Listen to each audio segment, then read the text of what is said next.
بسم اللہ الرحمن الرحیم الحمد للہ رب العالمین والعاقبۃ للمتقین والصلاة والسلام علی سید الانبیاء والمرسلین وعلی آلہ وصحبہ اجمعین وبارک وسلم تسلیما کثیرا کثیرا اما بعد۔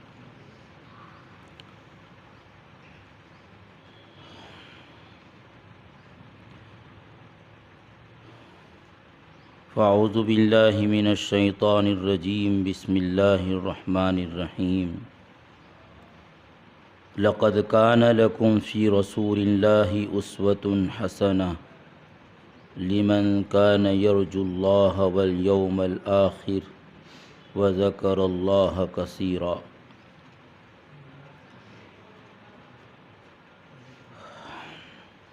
وقال تعالی واتبع سبیل من اناب الی۔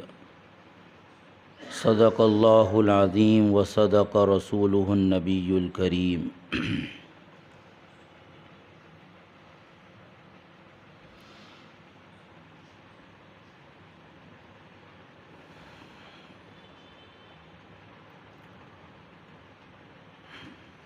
جو رات گزری ہے جس کو لیلۃ البراء یا شب برات کہا جاتا ہے،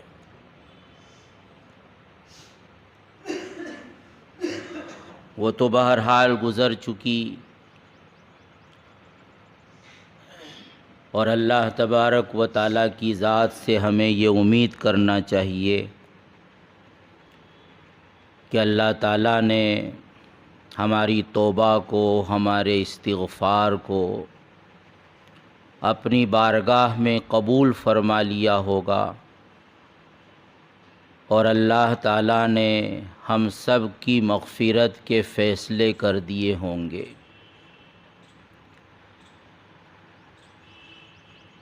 لیکن اس رات کے تعلق سے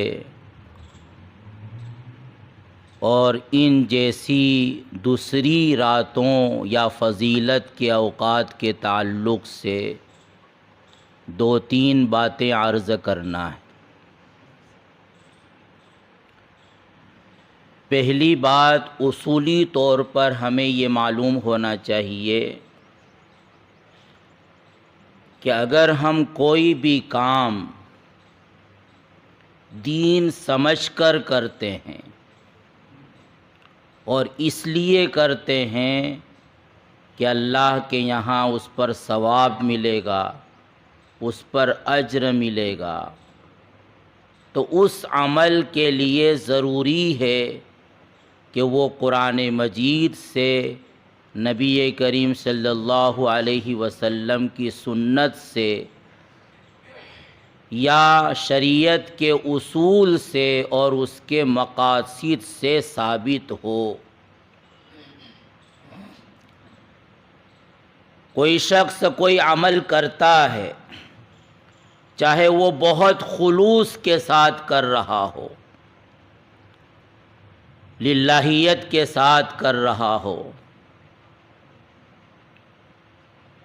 لیکن وہ عمل اگر اللہ کے رسول صلی اللہ علیہ وسلم سے ثابت نہیں ہے، قرآن سے ثابت نہیں ہے، احادیث سے ثابت نہیں ہے، اور ان دونوں سے جو اصول اور شریعت کے جو مقاصد ہیں ان سے بھی وہ عمل ثابت نہیں ہوتا، تو وہ عمل کبھی بھی دین کا عمل نہیں ہو سکتا،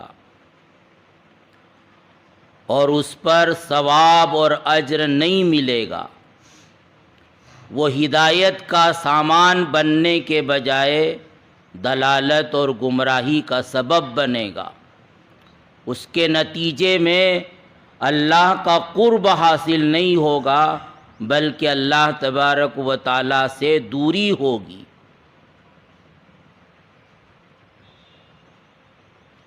عموماً اس تعلق سے بار بار تنبیہ کیے جانے کے باوجود عوام کے اندر بہت زیادہ کوتاہی پائی جاتی ہے کہ جو چیز بھی جس راستے سے بھی آئی اور اس میں کوئی فضیلت بیان کر دی تو لوگ بلا سوچے سمجھے اس پر عمل کرنا شروع کر دیتے ہیں۔ حسن ابن ابی الحسن البصری ایک جلیل القدر تابعی، صوفی اور محدث گزرے ہیں۔ وہ فرماتے ہیں کہ ان ھذا العلم دین فانظروا عمن تأخذون دینکم،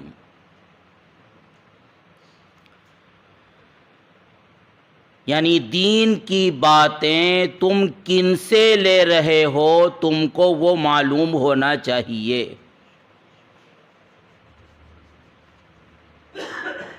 جیسے ہم جسمانی علاج کراتے ہیں، کوئی بیماری ہے، کوئی تکلیف ہے، جسم کے کسی مقام پر درد ہے، تو وہاں ہم دیکھتے ہیں کہ ہم کن سے علاج کرا رہے ہیں۔ کیا وہ نام کا ڈاکٹر ہے یا واقعی ڈاکٹر ہے؟ 10 آدمیوں سے پوچھتے ہیں کہ فلاں ڈاکٹر کیسا ہے، اس کے علاج سے شفا ہوتی ہے یا نہیں ہوتی ہے۔ 10-20 آدمی سے پوچھنے کے بعد جب آدمی کو یقین ہونے لگتا ہے کہ ہاں یہ قابل اعتماد ڈاکٹر ہے، تو پھر آدمی اس کے پاس جا کر اپنا علاج کراتا ہے۔ سوشل میڈیا پر اگر کسی بیماری کا کوئی علاج آ جاتا ہے تو کیف متفق انسان اس کو اختیار نہیں کر لیتا کہ فیس بک کے پیج پر یہ علاج بتلایا گیا ہے، یوٹیوب پر میں نے یہ علاج سنا ہے، ایسا کوئی حکیم کا ٹویٹر میں نے دیکھا ہے، واٹس ایپ کا اس طرح کا میسیج تھا، تو آدمی بلا سوچے سمجھے اس علاج کو اختیار نہیں کرتا۔ اگر کرتا ہے تو پھر وہ پھنستا بھی ہے۔ وہاں آدمی 100 دفعہ سوچے گا اور جاننے والوں سے پوچھے گا، ماہروں سے تحقیق کرے گا اور جاننے کی کوشش کرے گا کہ کسی نے اس کا تجربہ کیا ہے یا نہیں کیا ہے۔ سینکڑوں مرتبہ تحقیق کرنے کے بعد اگر اس کو لگتا ہے کہ علاج مفید ہے تو وہ علاج کو اختیار کرتا ہے۔ سوشل میڈیا فارم پر پیسے کمانے کے بہت سے راستے بتلائے جاتے ہیں کہ یہاں اتنا پیسہ لگا دو تو تمہاری اتنی انکم ہو جائے گی، اتنا پروفٹ ہو جائے گا، اور گھر بیٹھے بیٹھے تم کام کاج کر سکتے ہو، تمہیں کسی طرح کی کوئی پریشانی نہیں ہوگی، اور نقصان کا تو کوئی راستہ ہی نہیں ہے، پروفٹ ہی پروفٹ ہے۔ لیکن وہاں آدمی آنکھ میچ کر سوشل میڈیا پر جو راستہ بتلایا جا رہا ہے اس میں اپنے ہزاروں کروڑوں روپے نہیں لگاتا، اور جس نے لگائے ہیں وہ برباد بھی ہوئے ہیں۔ تو ایسے موقع پر آدمی خوب محتاط ہو جاتا ہے کہ اگرچہ یہ راستہ کمانے کا بتلایا جا رہا ہے، یہ انکم کا بہت اچھا سورس اور آسان طریقہ دکھلایا جا رہا ہے، لیکن میں اس پر اعتماد نہیں کروں گا جب تک کہ میں جاننے والوں سے پوچھ نہیں لوں گا۔ جو واقعی جاننے والے ہیں، جنہوں نے اس کا تجربہ کیا ہے اور وہ اس راستے سے واقعی کما رہے ہیں، تو پھر وہاں آدمی پھونک پھونک پر قدم رکھتا ہے، تھوڑا پیسہ لگاتا ہے، پھر دیکھتا ہے کہ ہاں اچھا صحیح راستہ ہے تو پھر اور پیسہ لگاتا ہے۔ تو ان تمام معاملات میں انسان کیف متفق اپنے کان میں پڑنے والی چیزوں پر اور سوشل میڈیا پر آنے والی چیزوں پر اعتماد نہیں کر لیتا۔ جانکاروں سے، تجربہ کاروں سے، اس فیلڈ کے ماہرین سے آدمی پوچھتا ہے، بار بار پوچھتا ہے، تحقیق کرتا ہے، جب تک اس کو سمجھ میں نہیں آتا اور جب تک اس کو یقین نہیں ہوتا وہاں تک اس کی طرف قدم نہیں اٹھاتا۔ تو کیا دوستو دین کا معاملہ اتنا سستا ہے، اتنا آسان ہے کہ جو کوئی بھی جون سا عمل بتلا دے اور جس راستے سے جو بات بھی ہمارے کانوں میں پڑ جائے ہم بلا سوچے سمجھے اس میں کود پڑیں اور بہت جوش و خروش سے اس پر عمل کرنا شروع کر دیں؟ حضرات صحابہ کا تو یہ حال تھا کہ باوجود کہ ایک صحابی کو دوسرے صحابی پر اعتماد ہوتا تھا کہ یہ آدمی جھوٹ نہیں بول سکتا، یہ غلط بیانی نہیں کر سکتا، لیکن آدمی کو غلطی ہو سکتی ہے، وہ بھول سکتا ہے کوئی بات، تو اگر کوئی بات کہی جاتی تو فوراً وہ اس کو قبول نہیں کر لیتے بلکہ وہ مزید تحقیق کرتے تھے۔ مشہور واقعہ ہے، حدیث کی کتابوں میں آیا ہے کہ ایک مرتبہ ابو موسیٰ اشعری رضی اللہ تعالیٰ عنہ حضرت عمر رضی اللہ تعالیٰ عنہ کی ملاقات کے لیے کسی ضرورت کے لیے تشریف لے گئے، اور اسلامی طریقہ یہ ہے کہ جب آپ کسی کے دروازے پر پہنچو تو پہلے اجازت مانگو اور 3 مرتبہ اجازت مانگو۔ اگر 3 مرتبہ کے باوجود اجازت نہیں ملتی تو واپس ہو جاؤ، اس کے سینے پر سوار نہ ہو جاؤ کہ بہرحال جو کچھ بھی ہو مجھے تو ملنا ہی ہے۔ یہی معاملہ فون پر رابطہ کرنے کا۔ ایک مرتبہ ہم نے کال ملایا، جواب نہیں ملا، بلا کسی توقف کے دوسری مرتبہ کال ملا دیا۔ آدمی نہیں اٹھا رہا ہے تو بھائی سمجھو کہ وہ کسی کام میں مشغول ہوگا، وہ اس کے آرام کا وقت ہوگا، یہ نماز کا وقت ہے وہ نماز میں ہوگا، لیکن ہم بغیر کسی وقت کی رعایت کرتے ہوئے کال پر کال، کال پر کال کیے جاتے ہیں۔ اور اگر کوئی نماز کا وقت نہیں ہے، آرام کا وقت نہیں ہے، لیکن پھر بھی اگر سامنے والا کال نہیں اٹھا رہا ہے تو اس کے معنی یہ ہے کہ کوئی مجبوری ہے۔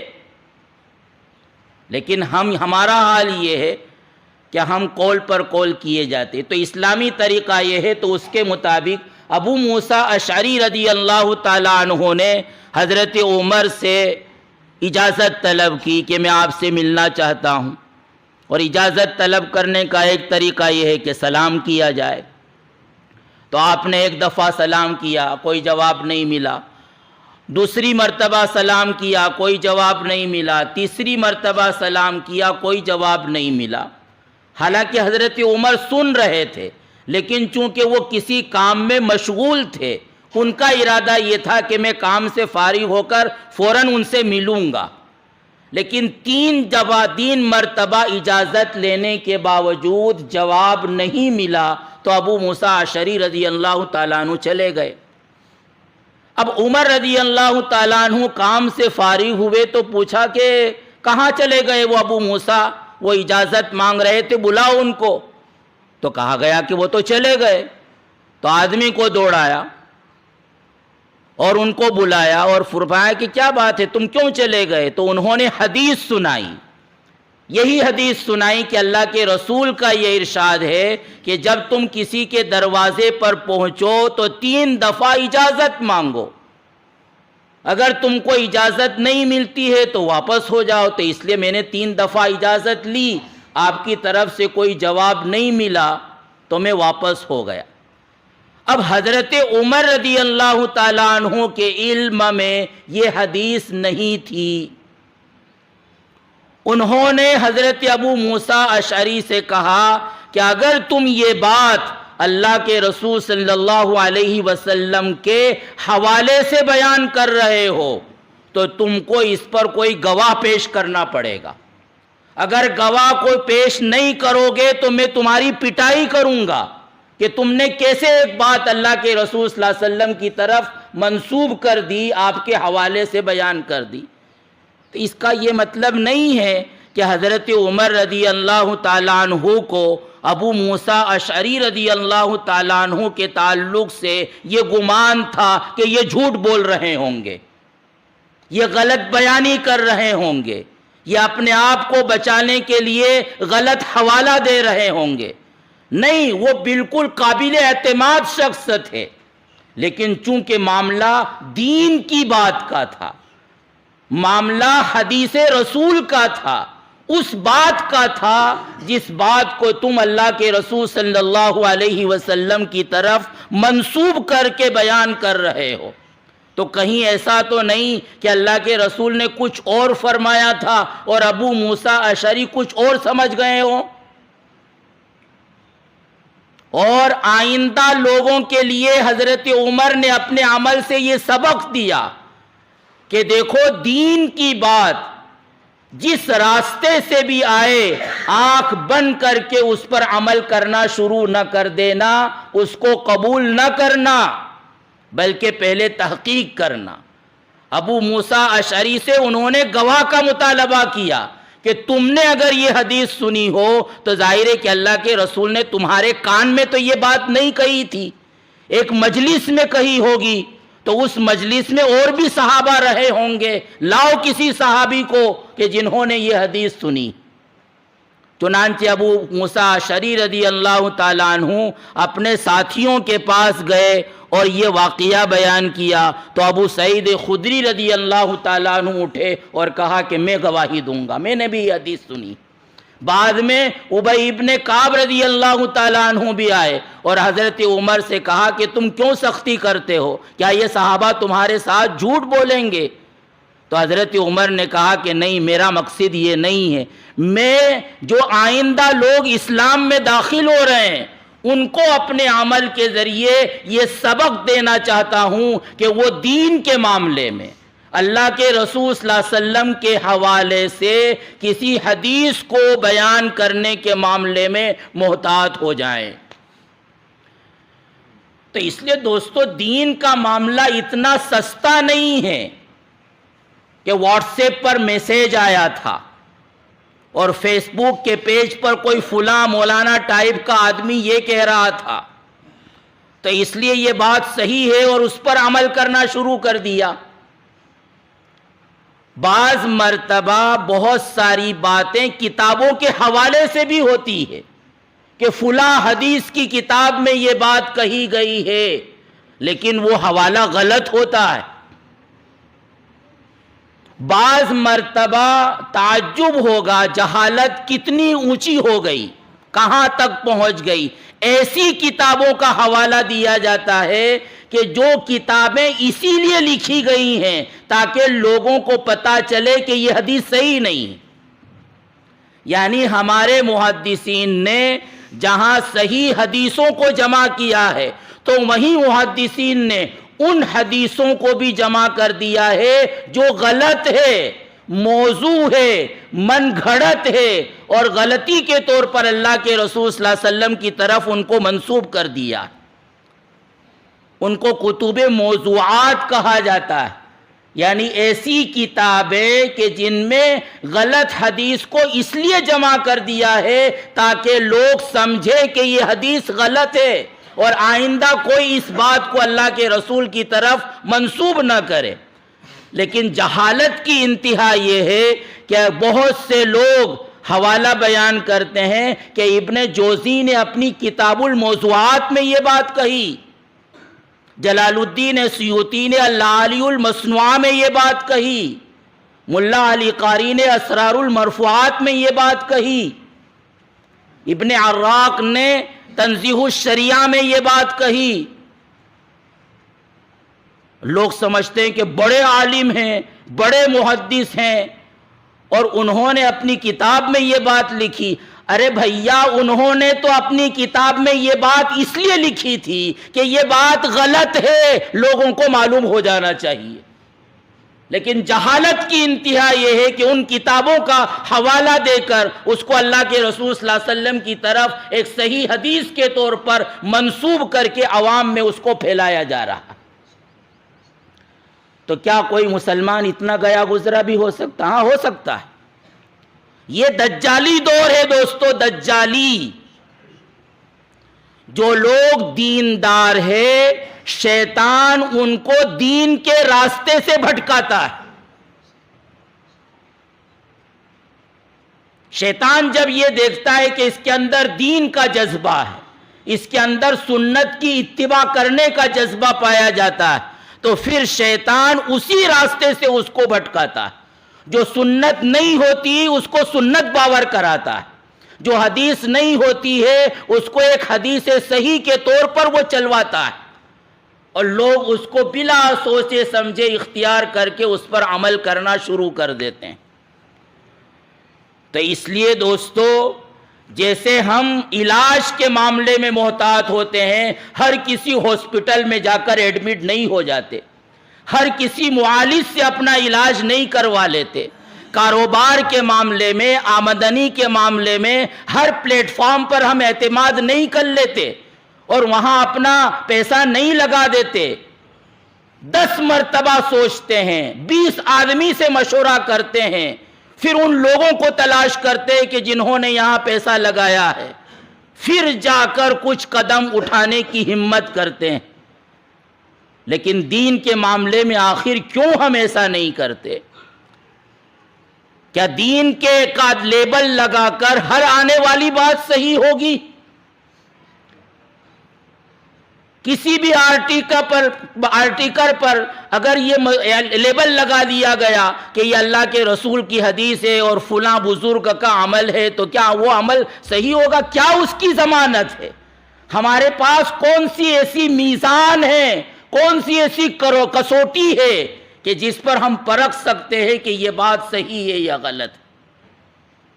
تو اس لیے دوستو، چلی چلائی باتوں پر، سنی سنائی باتوں پر، سوشل میڈیا پر آنے والی باتوں پر اعتماد کر کے اس پر عمل نہیں کرنا چاہیے۔ اگر ہم عمل کر رہے ہیں، چاہے ہم نے اپنی جہالت کی بنیاد پر عمل کیا ہو، لیکن خدا کی قسم وہ ہدایت کا راستہ نہیں ہوگا اگر وہ بات غلط ہے، بلکہ وہ گمراہی کا راستہ ہوگا۔ اس کے نتیجے میں اللہ کا قرب حاصل نہیں ہوگا، اس کے نتیجے میں مزید انسان اللہ کے دین سے دور ہو جائے گا، حق راستے سے ہٹ جائے گا۔ تو ہمیشہ اس سلسلے میں ہمیں محتاط رہنا چاہیے۔ دوسری بات جو عرض کرنا ہے وہ یہ کہ جو بابرکت رحمت کی اور مغفرت کی رات گزری ہے، تو اس میں اللہ کے رسول صلی اللہ علیہ وسلم نے یہ فرمایا ہے کہ اللہ ہر ایک کی مغفرت کر دیتا ہے، لیکن چند آدمی ایسے ہیں کہ ان کی مغفرت نہیں ہوتی۔ ظاہر ہے کہ اس رات میں اس عمل کا جائزہ لے کر ہمیں توبہ اور استغفار کرنے کی ضرورت ہے۔ بہت سی مرتبہ انسان کے ذمے فرض نماز کی قضا ہوتی ہے، لیکن وہ قضا تو کر رہی نہیں رہا اور نفلیں پڑھنا شروع کر دی، اور نفلوں کا بھی وہ طریقہ اپنایا جو طریقہ اللہ کے رسول صلی اللہ علیہ وسلم سے ثابت نہیں ہے۔ بھئی تم کو کینسر ہو رہا ہے اور تم کھانسی کا علاج کرا رہے ہو، یہ کون سی عقل مندی ہے؟ تمہارا ہارٹ فیل ہو رہا ہے اور تم سر کے درد کی گولی کھا رہے ہو، یہ کون سی عقل مندی ہے؟ تو اس رات میں زیادہ توجہ اس بات کی طرف دینے کی ضرورت ہوتی ہے کہ اللہ کے رسول نے جن لوگوں کو الگ کیا ہے کہ اتنی بڑی رات کہ جہاں اللہ ہر ایک کی مغفرت کر دیتا ہے، ہر ایک کے پکارنے والے کی پکار کو وہ سنتا ہے، وہاں بھی اور اس عظیم رحمت اور مغفرت کی رات میں بھی اللہ تعالیٰ چند لوگوں کی مغفرت نہیں کرتا، کفر و شرک کرنے والے کی مغفرت نہیں ہوتی۔ اور دوستو، کفر و شرک کی جیسا کہ بارہا اس سے پہلے بھی کہا گیا کہ کفر و شرک کرنے والا فقط وہ نہیں ہے جو مورتی پوجا کرنے والا ہو، کفر و شرک کرنے والا وہ نہیں ہے جو مندر میں گھنٹا جا کر بجاتا ہو، بلکہ کفر و شرک کی ایسی صورتیں رائج ہو چکی ہیں کہ آدمی ان کو کفر نہیں سمجھتا، شرک نہیں سمجھتا، حالانکہ حقیقت میں وہ کفر ہوتا ہے، شرک ہوتا ہے، یا کم سے کم وہ عمل کفر سے قریب کرنے والا ہوتا ہے، اور آدمی دانستہ نادانستہ کفر و شرک میں مبتلا ہو جاتا ہے۔ اب یہی لے لیجئے، جان بوجھ کر فرض نماز کو چھوڑ دینا، اللہ کے رسول کی حدیث میں اس کو کافرانہ عمل کہلایا گیا ہے۔ اب آدمی کو اس کی تو پرواہ نہیں ہوتی کہ میں نے جان بوجھ کر کتنی نمازیں چھوڑی ہیں کہ میں اس کی قضا کروں، اس کی توبہ کروں۔ وہ بیری کے پانی سے غسل کر کے یہ سمجھتا ہے کہ میں تو پاک صاف ہو گیا۔ بھئی توبہ کے غسل سے اپنے آپ کو پاک کرو، ندامت کے آنسو بہا کر اپنے آپ کو پاک صاف کرو۔ بیری کے پانی سے غسل کرنے سے تمہارے گناہ نہیں دھل جائیں گے۔ یہ کوئی گنگا جمنا نہیں ہے کہ اس میں ڈبکی لگا کر آدمی گناہوں سے اور اپنے پاپ سے پاک ہو جاتا ہے۔ دین اتنا آسان نہیں ہے۔ اتنا آسان ہوتا تو صحابہ کو اتنی قربانیاں دینے کی ضرورت نہیں تھی، اور اتنا آسان ہوتا تو ابو جہل نے کیوں کلمہ نہیں پڑھ لیا، ابو لہب کو کیوں ایمان کی توفیق نہیں ہوتی اگر اتنا آسان تھا معاملہ تو۔ اور دین اور اسلام ایسا نہیں ہے کہ آدمی بس اس کا نام مسلمان ہو اور وہ کلمہ پڑھتا ہو اور پھر جو بھی چاہے کرتا رہے وہ مسلمان رہے گا۔ وہ دیوالی بھی منائے اور وہ ہولی بھی منائے اور وہ گنپتی کی جا کر پوجا بھی کرے اور مندر میں جا کر پھیرے بھی لے اور پھر بھی وہ مسلمان باقی رہے، چاہے وہ حج بھی کر رہا ہو، چاہے وہ عمرہ بھی کر رہا ہو۔ جیسے کہ ہمارے ہندوستان میں بہت سے وہ ایکٹر ہیں، فلمی ایکٹر ہیں کہ جو مسلمان خاندان سے تعلق رکھتے ہیں اور ان کا نام بھی مسلمان، لیکن کیا وہ مسلمان ہیں؟ نام کے مسلمان ہونے سے وہ مسلمان ہو جائیں گے؟ ان کے ماں باپ مسلمان تھے تو وہ مسلمان ہو جائیں گے؟ حالانکہ انہوں نے غیر مسلم عورتوں سے شادی کی اور وہ اس شادی کو درست سمجھتے ہیں، حالانکہ کسی حرام کو حلال سمجھنا یہ بھی کفر ہے۔ وہ گنپتی کی پوجا بھی کرتے ہیں تو کیا پھر بھی مسلمان؟ ہولی اور دیوالی پر مبارکباد دیتے ہیں اور عملاً ان میں شرکت کرتے ہیں تو کیا پھر بھی وہ مسلمان؟ چاہے وہ حج بھی کر رہے اور عمرہ بھی کر رہے ہیں۔ تو اس لیے دوستو اس نظر سے اپنے اعمال کا جائزہ لینے کی ضرورت۔ بہت سے نعرے ہیں، انسانیت سب سے بڑا مذہب ہے، اس نعرے کا جو بیک گراؤنڈ ہے اس کے نتیجے میں یہ کفریہ کلمہ ہے، جو آدمی یہ سمجھتا ہے کہ انسانیت سب سے بڑا مذہب ہے اور رواداری میں ہم کچھ بھی کر سکتے ہیں کہ آپس میں ملاب کرنا ہے اور گنگا جمنی تہذیب کو فروغ دینا ہے اور اس کے لیے ہم کچھ بھی کرتے رہیں اور مسلمان رہیں، ایسا نہیں ہوتا دوستو۔ تو کفر و شرک کے جو راستے ہیں، جو نعرے ہیں، ان سب سے بچنا ضروری ہے۔ اگر ہم ان میں مبتلا ہیں تو پھر چاہے ہم جمعہ پڑھتے رہیں، رمضان کے روزے رکھتے رہیں، شب برات میں عبادت کرتے رہیں، لیکن ہماری مغفرت نہیں ہوگی۔ اور اس طرح کے بہت سے اعمال اس حدیث میں بیان کیے گئے ہیں۔ تو آدمی کو زیادہ فکر ان چیزوں کی ہونا چاہیے۔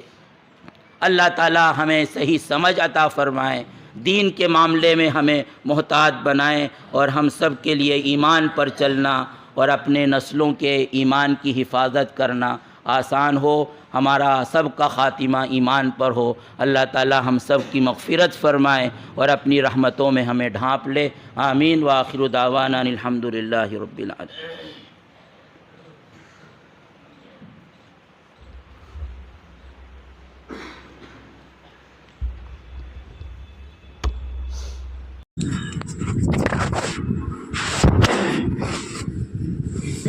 اللہ اکبر اللہ